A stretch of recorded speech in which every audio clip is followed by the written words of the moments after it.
Кыргыз Республикасынын шайлоо жана референдум өткөрүү боюнча Борбордук комиссиясында жаштардын бүткүл дүйнөлүк күнүнө карата жарандык билим берүү жана шайлоо технологиялары борбору ачылды.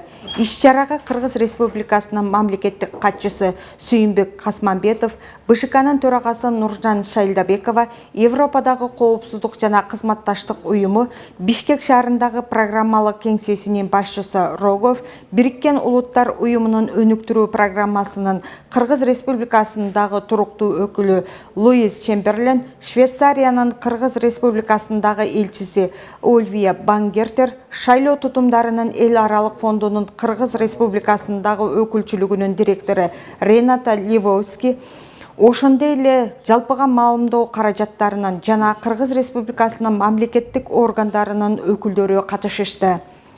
БШКнын төрагасы Нуржан Шайлдабекова колдонгондугу үчүн Европадагы коопсуздук жана кызматташтык уюму, Бириккен Улуттар уюмунун өнүктүрүү программасы шайлоо тутумдарынын эл аралык фондунан чыккан USAIDке, Швейцариянын, Германиянын, Япониянын, Түштүк Кореянын өкмөттөрүнө, Кореянын эл аралык кызматташуу боюнча агенттигине ыраазычылык билдирди.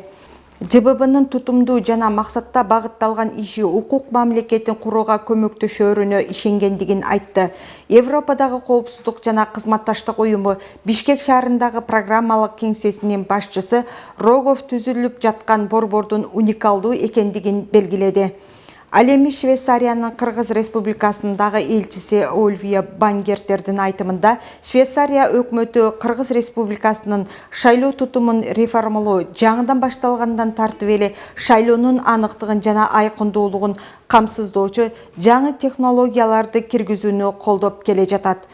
Шайлоо тутумдарынын эл аралык фондунун Кыргыз Республикасындагы өкүлчүлүгүнүн директору Рената Ливовскийнин айтуусу боюнча, Кыргызстанда мындай биринчи борбордун ачылышы Кыргызстандагы шайлоонун айкындуулугун жана эркиндигин күчөтүү жолундагы маанилүү кадам болуп саналат.